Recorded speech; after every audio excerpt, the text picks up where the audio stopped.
Algunas personas ven la conversión a Jesucristo como un salto a una fe ciega. Es cierto que se necesita un paso de fe, pero no se trata de una fe ciega, sino de un paso de fe fundamentado en evidencias históricas.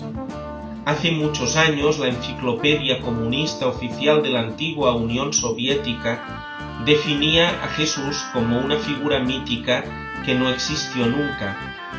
Ningún historiador serio puede mantener esta posición hoy en día. Y al cabo de unos años, aquella enciclopedia hizo una nueva edición que, aunque no reconocía evidentemente la divinidad de Jesús, sí admitía su existencia histórica. Hay muchas evidencias respecto a la existencia de Jesús.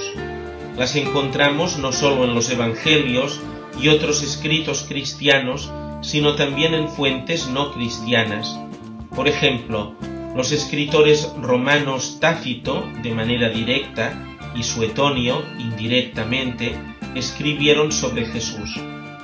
El historiador judío Flavio Josefo, nacido en el año 37, describe así a Jesús y sus seguidores. Pues bien, hubo en aquellos tiempos un hombre sabio llamado Jesús, si es que le podemos llamar hombre, ya que era autor de obras maravillosas y maestro de hombres que recibían la verdad con agrado.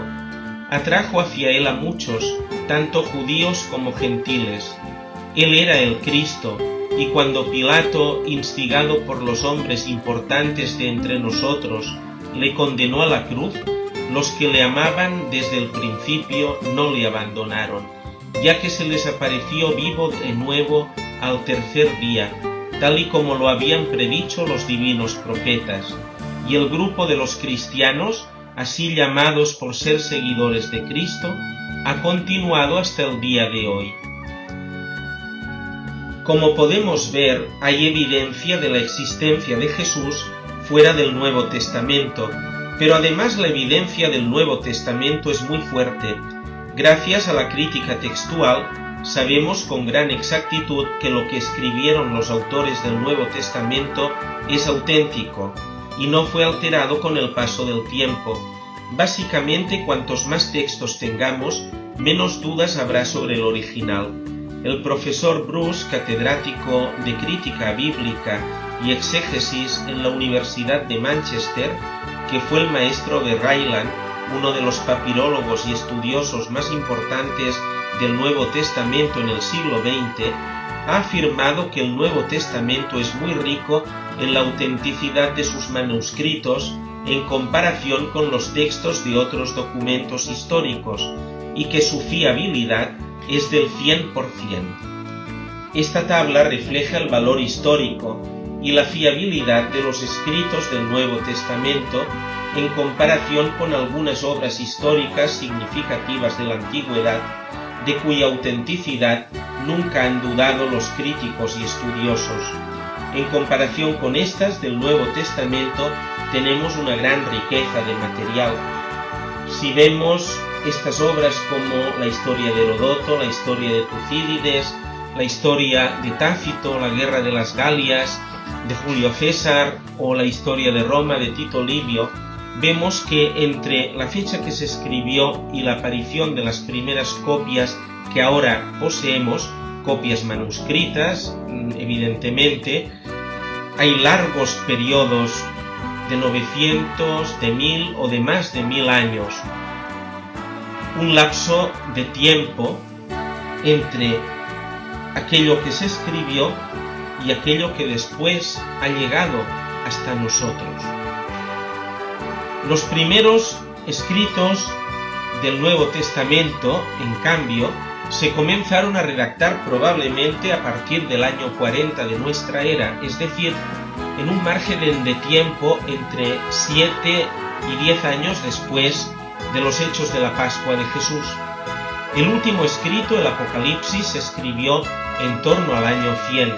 Son fechas muy cercanas a los acontecimientos, de tal manera que si Jesús hubiese sido un personaje ficticio, habrían podido aparecer en aquella época muchos impugnadores que hubieran desmentido la existencia real del Maestro, y más cuando el cristianismo ya era perseguido tanto por los judíos como por los romanos.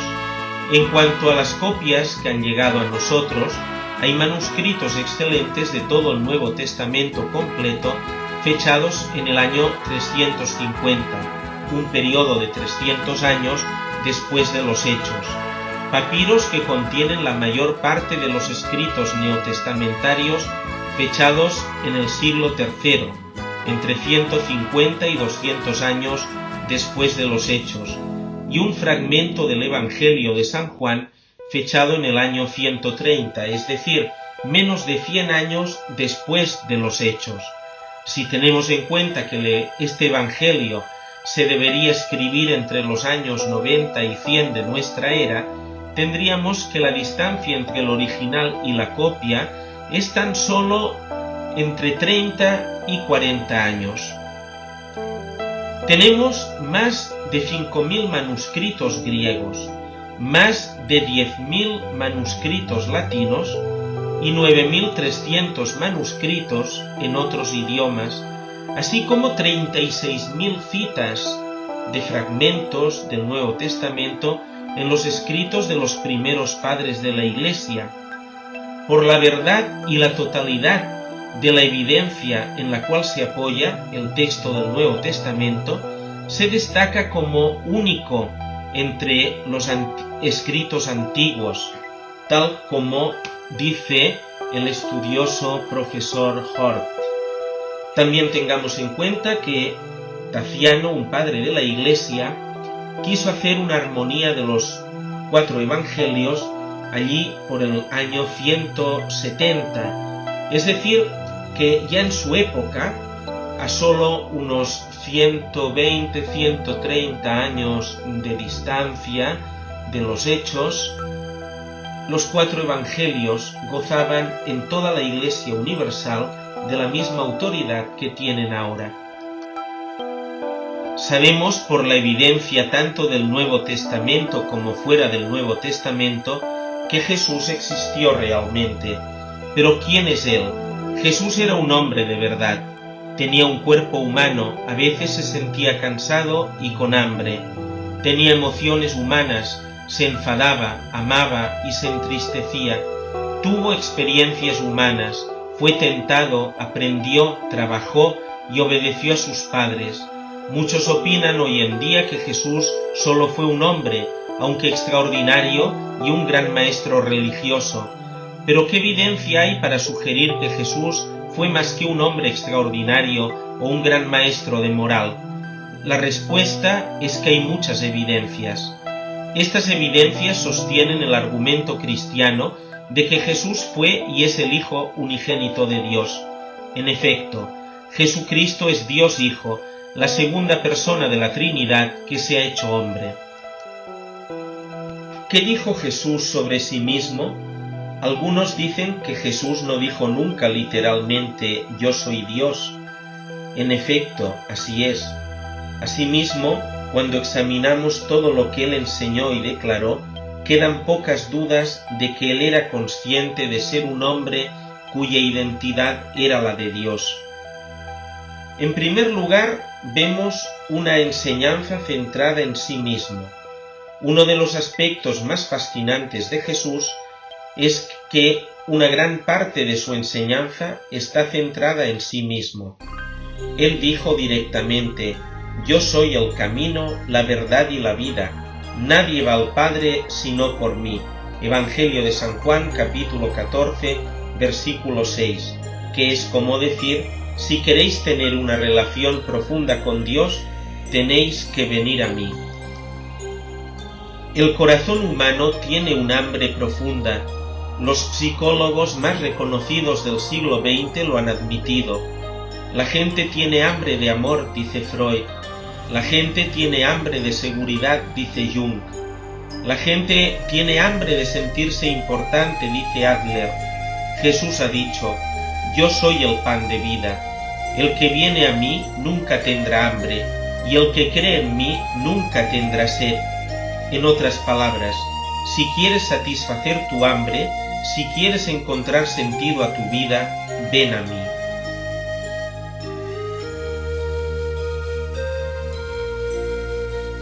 Mucha gente camina en la oscuridad, en la depresión, en la desilusión y en la desesperación. Buscan una dirección para su vida. Jesús dijo: yo soy la luz del mundo. Quien me sigue no caminará en tinieblas, sino que tendrá la luz de la vida. Después de convertirse a Jesucristo, alguien me dijo: es como si de pronto se hubiera encendido la luz y pudiera ver las cosas por primera vez. Muchos tienen miedo a la muerte. Una persona decía que a veces no podía dormir y que se despertaba con un sudor frío, asustada por la muerte porque no sabía qué pasaría cuando muriese. Jesús dijo: yo soy la resurrección y la vida. El que cree en mí, aunque haya muerto, vivirá, y todo el que viva y crea en mí no morirá para siempre. Muchos se encuentran agobiados por preocupaciones, ansiedades, temores y sentimientos de culpabilidad y de fracaso. Jesús dijo: venid a mí todos los que estáis cansados y agobiados, y yo os aliviaré. Hay mucha gente que no está segura de cómo vivir o a quién habría de seguir. Jesús nos ha dicho: venid conmigo y os haré pescadores de hombres. Jesús nos ha dicho que recibirle a Él es recibir a Dios, Mateo 10:40, que darle la bienvenida a Él es dársela a Dios, Marcos 9:37, y que haberle visto a Él es haber visto a Dios, Juan 14:9. De hecho, Jesús dijo: si queréis saber cómo es el Padre, miradme. En segundo lugar, a lo largo de los Evangelios nos damos cuenta de que hay declaraciones indirectas por parte de Jesús acerca de su divinidad. Jesús dijo algunas cosas que, sin ser declaraciones directas de que era Dios, muestran que Él se tenía a sí mismo por alguien que está en la misma posición de Dios, tal como lo veremos en los ejemplos que siguen. Primero, autoridad para perdonar pecados. La declaración de Jesús de poder perdonar los pecados es bien conocida. Por ejemplo, en una ocasión le dijo un paralítico: Hijo, tus pecados quedan perdonados. Marcos 2:5. La reacción de los jefes religiosos fue el escándalo. ¿Cómo es que éste habla así? Eso es una blasfemia. ¿Quién puede perdonar pecados sino Dios? Jesús, para demostrar que tenía autoridad para perdonar los pecados, curó al paralítico. Marcos 2, del 1 al 12. Comenta C.S. Lewis al respecto en su libro Mero Cristianismo. Tendemos a pasar por alto una parte de la declaración porque la hemos oído tantas veces que ya no vemos lo que implica. Me refiero a la declaración de perdonar pecados, cualquier pecado. Pues bien, a menos que quien habla sea Dios, la declaración es tan absurda que resulta cómica. Se puede entender que un hombre perdona las ofensas que le hacen a él. Usted me pisa y yo le perdono, me roba el dinero y yo le perdono. Pero ¿qué diremos del hombre que no ha sido robado ni pisado y que anuncia que le perdona por pisar a otro o por robar el dinero a otro? La calificación más amable con que podríamos tildar su conducta es la de estupidez. Eso mismo es lo que hizo Jesús. Dijo a la gente que sus pecados quedaban perdonados y ni tan solo esperó a consultar a aquellos que habían sido ofendidos. Sin vacilación, él actuó como si hubiese sido la parte más agraviada, la persona más afectada por la ofensa. Eso solo tiene sentido si él es realmente Dios, cuyos mandamientos han sido rotos y su amor herido en cada pecado. En labios de cualquier otro que no fuese Dios, estas palabras presuponen algo que sólo se puede calificar de necedad y presunción, incomparables con cualquier otro personaje de la historia. Segundo, otra declaración extraordinaria de Jesús fue que un día Él juzgará al mundo. Mateo 25, 31-32. Jesús dijo que Él decidirá lo que habrá de suceder a cada uno de nosotros al fin de los tiempos. Él no solo será el juez, sino también el criterio del juicio. Lo que nos pase el día del juicio final dependerá de cómo respondamos a Jesús en esta vida. Mateo 25, 40, 45. Supongamos que el cura de su parroquia dice un día desde el altar: el día del juicio final, vosotros estaréis ante mí y yo decidiré vuestro destino eterno. Lo que os pase dependerá de cómo me hayáis tratado a mí y a mis seguidores. Para un simple hombre, decir tal cosa sería ridículo. Aquí tenemos otra declaración indirecta para reconocer la identidad de Jesús como Dios Todopoderoso. En tercer lugar, vemos también en los evangelios declaraciones directas. A Jesús, cuando le preguntaron: ¿eres tú el Cristo, el Hijo del Bendito?, él respondió: yo soy, y veréis al Hijo del Hombre sentado a la derecha del Todopoderoso, venir entre las nubes del cielo. El sumo sacerdote, rasgándose las vestiduras, dijo: ¿qué necesidad tenemos ya de más testigos? Habéis oído la blasfemia. ¿Qué os parece? Marcos 14, 61, 64. En este pasaje se describe que Jesús fue condenado a muerte por la aseveración que hizo de sí mismo. Una declaración equivalente a la de ser Dios era considerada blasfemia para los judíos y el responsable era condenado a muerte. Otras declaraciones nos muestran la identidad de Jesucristo como Dios Hijo. En una ocasión los judíos querían apedrear a Jesús y él les preguntó: muchas obras buenas os he mostrado de parte de mi Padre, ¿por cuál de ellas me queréis apedrear? Los judíos le respondieron: no te queremos apedrear por ninguna obra buena, sino por blasfemia, porque tú, siendo un hombre, te haces Dios. Juan 10, 32-33. Es obvio que sus enemigos pensaron que era eso exactamente lo que estaba declarando. Otro episodio que nos habla claramente de la identidad de Jesús como Dios es la confesión de fe de Tomás. Tomás, uno de los 12, llamado el Gemelo, no estaba con ellos cuando Jesús se presentó. Los otros discípulos le decían: hemos visto al Señor, pero él les respondía: si no veo la señal de los clavos en sus manos, y no toco con mi dedo el agujero de los clavos, y no meto la mano en su costado, no creeré. 8 días después los discípulos volvían a estar en casa, y Tomás estaba con ellos. Estando las puertas cerradas, Jesús se presentó y se puso en medio y dijo: paz a vosotros. Después dijo a Tomás: pon tu dedo aquí y mira mis manos. Trae tu mano y ponla en mi costado, y no seas más incrédulo sino creyente. Tomás respondió: Señor mío y Dios mío. Jesús le dijo: porque me has visto has creído, dichosos los que crean sin haber visto. Juan 20, 24, 29. Este tipo de afirmaciones han de ser examinadas. Hay gente que hace todo tipo de declaraciones, pero el hecho de que una persona diga ser alguien en particular no significa que sea verdad. Muchas personas, algunas de ellas recluidas en centros psiquiátricos, afirman ser Napoleón o algún otro personaje de la historia, pero no lo son. Deliran. Jesús declaró ser el Hijo único de Dios, Dios hecho carne.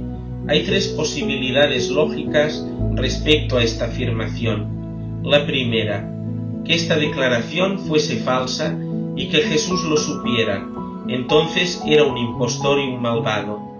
La segunda, que esta declaración fuera falsa y que Jesús no lo supiera, en este caso estaría delirando o sería un loco, un demente.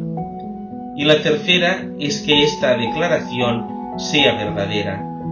C.S. Lewis lo expresó así: si Jesús hubiera sido un hombre como cualquier otro y dijo las cosas que dijo, no sería un gran maestro, sería un lunático de la misma medida que alguien que cree ser un huevo pasado por agua, o sería el mismo demonio. Hay que escoger entre las 2 opciones: o era y es el Hijo de Dios, o estaba completamente loco. pero no podemos decir tonterías condescendientes diciendo que era un gran maestro humano. Jesús no nos dio nunca esta opción y no tuvo tampoco la intención de hacerlo. ¿Qué evidencias hay para apoyar lo que Jesús dijo? Para poder determinar cuál de estas tres posibilidades es la correcta, necesitamos examinar la evidencia que tenemos sobre la vida de Jesús. Veamos sus enseñanzas. Las enseñanzas de Jesús están reconocidas ampliamente como las más grandes que hayan existido jamás, de tal manera que son las más leídas, las más citadas, las más apreciadas, las más creídas y las más traducidas, porque son las palabras más grandes que hayan sido jamás pronunciadas. Su grandeza está en la pura lucidez espiritual con la que trata, con toda claridad, definición y autoridad, los mayores problemas ante los que se estremece el corazón del hombre. No hay hasta el día de hoy palabras dichas por el hombre que cautiven tanto como las que Jesús pronunció, porque ningún otro hombre puede responder a las preguntas fundamentales del ser humano como las respondió Jesús. Son la clase de palabras y la forma de respuesta que esperaríamos que Dios diera. Nos dice el evangelista Mateo que cuando Jesús acabó de decir estas palabras, la multitud quedó impresionada por su enseñanza, porque las enseñaba como quien tiene autoridad y no como los doctores de la ley. Mateo 7, 28, 29. La enseñanza de Jesús es el fundamento de la civilización del mundo occidental y ha tenido también influencias en el mundo oriental. Estamos progresando en casi todos los aspectos de la ciencia y de la tecnología. Viajamos más rápido y sabemos más. Y aún así, en 2000 años nadie ha mejorado la enseñanza de Jesucristo. ¿Podía realmente venir una enseñanza así de un estafador o de un demente? Pasemos ahora a ver sus obras. Jesús dijo que los milagros realizados por él evidenciaban que el Padre está en mí y yo en el Padre. Juan 14, 10, 11. Cuando participó en la fiesta de una boda, convirtió el agua en vino. Juan 2, 1, 11. Recibió la comida de una persona y la multiplicó para alimentar a miles de personas. Marcos 6, 30, 40. Tenía control sobre los elementos y podía hablar al viento y a las olas y así apaciguar una tempestad. Marcos 4, 35, 41. Llevó a cabo las curaciones más impresionantes. Abrió los ojos a los ciegos, hizo hablar a los mudos, oír a los sordos y caminar a los paralíticos. Cuando visitó la piscina acrobática que actuaba como un sanatorio, un hombre que llevaba 38 años inválido se pudo levantar de la litera y ponerse a caminar. Juan 5, 1 al 11. Libró a muchas personas de fuerzas malignas que habían dominado sus vidas. En algunas ocasiones hasta devolvió la vida a algunos que habían muerto.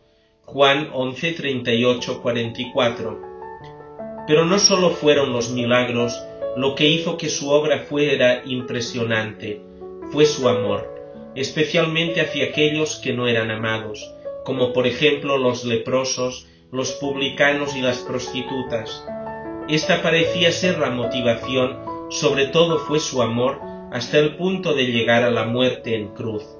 Cuando lo torturaron y crucificaron, dijo: «Padre, perdónalos, porque no saben lo que hacen». Lucas 23, 34. Podemos pensar, tal vez, que estas sean actitudes de un hombre malvado o trastornado. ¿O qué decir de su carácter?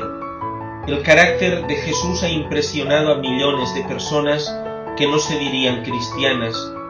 Por ejemplo, Bernard Levin escribió: ¿no es la naturaleza de Jesús, según el Nuevo Testamento, algo que traspasa el alma de cualquiera?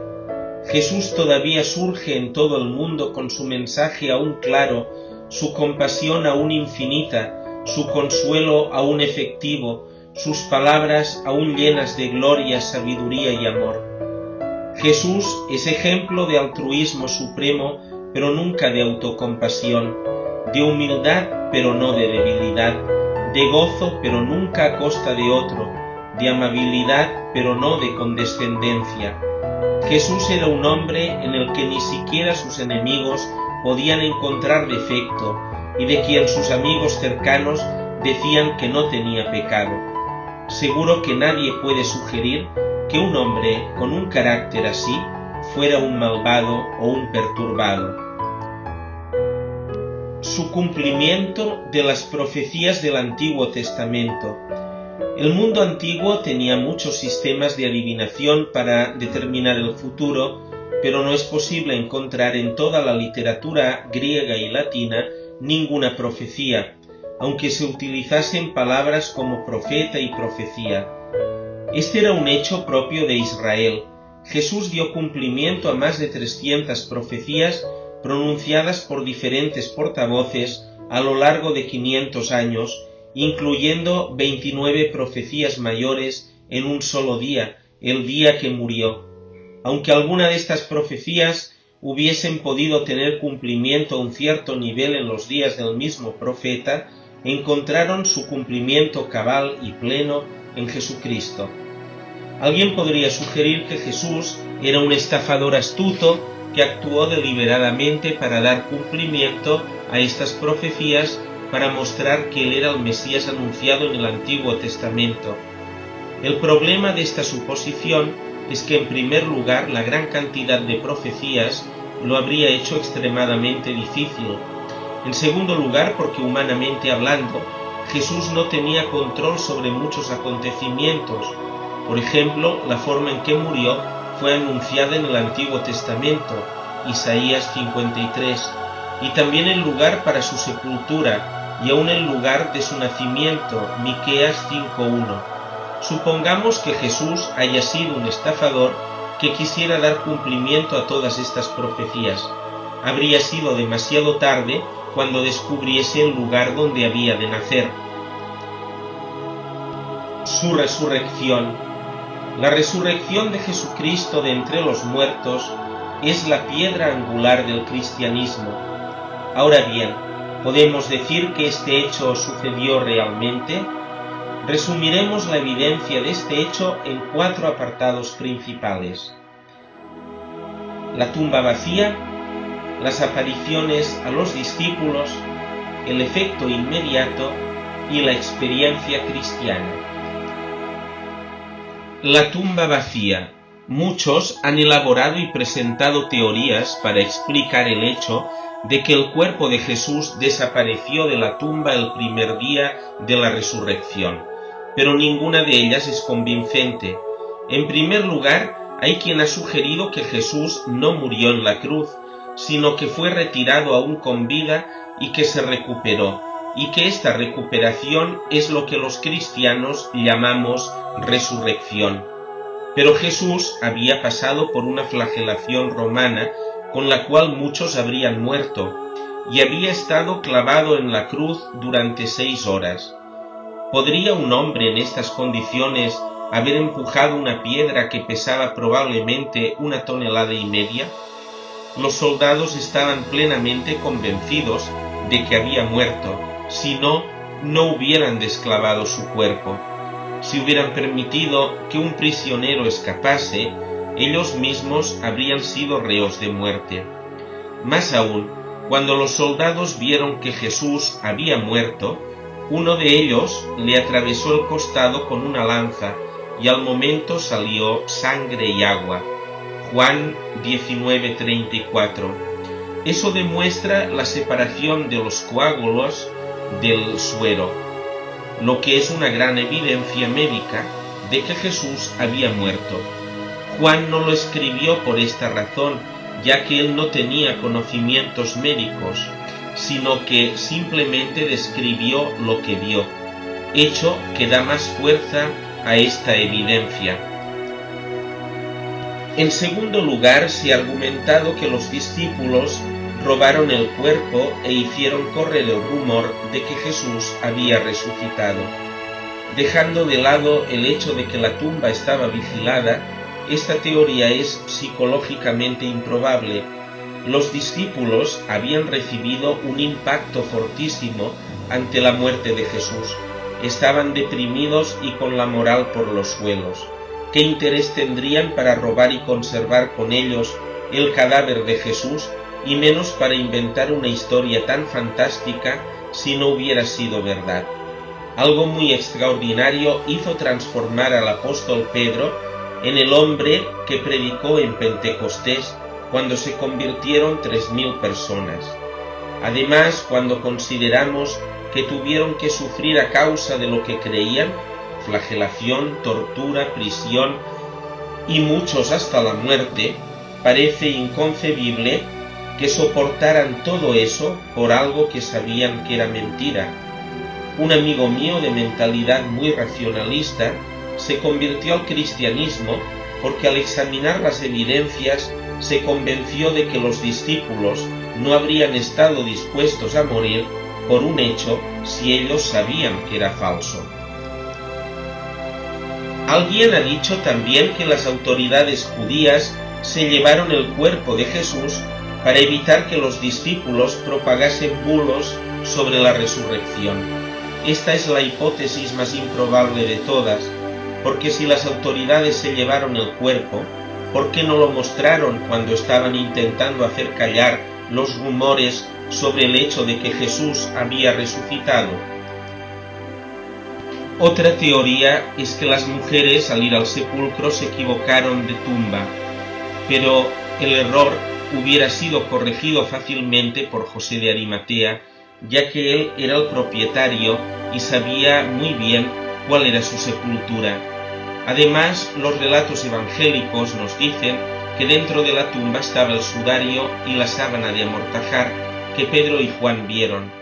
Pedro y el otro discípulo se fueron rápidamente al sepulcro. Salieron corriendo los dos juntos, pero el otro discípulo adelantó a Pedro y llegó antes que él. Al asomarse al interior vio que las vendas de lino estaban allí, pero no entró. Siguiéndole los pasos llegó Simón Pedro, que entró en el sepulcro y comprobó que las vendas de lino estaban allí. Estaba también el paño que habían colocado sobre la cabeza de Jesús, pero no estaba con las vendas sino doblado y colocado aparte. Entonces entró también el otro discípulo, el que había llegado primero al sepulcro, vio y creyó. Juan 20, del 3 al 8. Si hubieran robado el cadáver de Jesús, como se ha dicho en varias ocasiones, ¿por qué se hubieran entretenido en desenvolver su cuerpo del lienzo? ¿No es verdad que se lo hubieran llevado todo en vez de entretenerse y correr el peligro de ser descubiertos? Por otra parte, lo que en aquel momento era realmente valioso era precisamente el lienzo y el sudario que habían quedado allí. ¿Por qué no llevárselo también si tenía un cierto valor? Sus apariciones a los discípulos. ¿Fueron reales o fueron alucinaciones estas apariciones? La alucinación se define como una percepción aparente de un objeto externo que no se hace presente. Las alucinaciones las experimentan normalmente las personas muy tensas, muy imaginativas y muy nerviosas, o la gente enferma o drogada. Los discípulos no están dentro de estas categorías.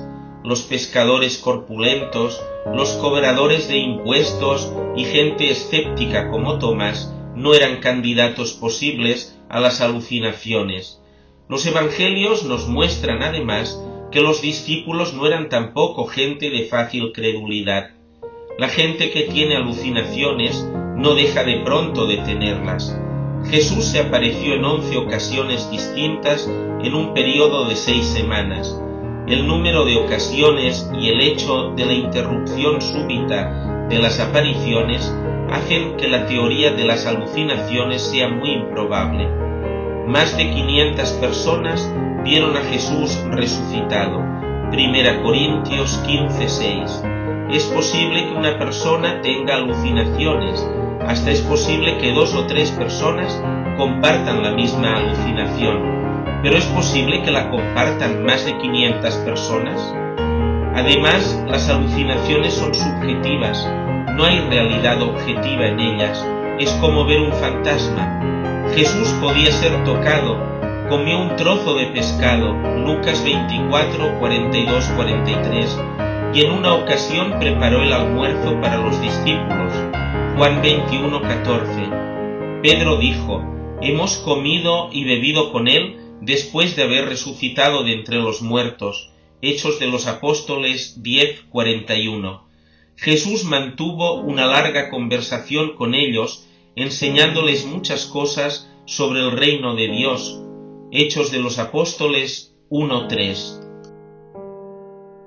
El efecto inmediato. El efecto que tuvo el hecho de que Jesús resucitara de entre los muertos causó un impacto dramático en el mundo. La Iglesia nació y creció a pasos de gigante.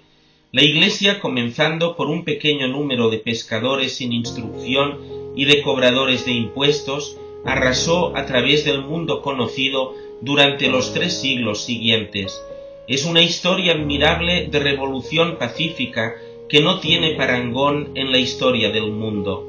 Fue así porque los cristianos podían decir a aquellos que les interrogaban: Jesús no solo ha muerto por vosotros, está vivo, le podéis conocer y podéis descubrir por vosotros mismos todo lo que os estamos diciendo. Y así lo hicieron, y formaron la Iglesia, originada a partir del pequeño grupo de discípulos, y el Evangelio se divulgó por todas partes.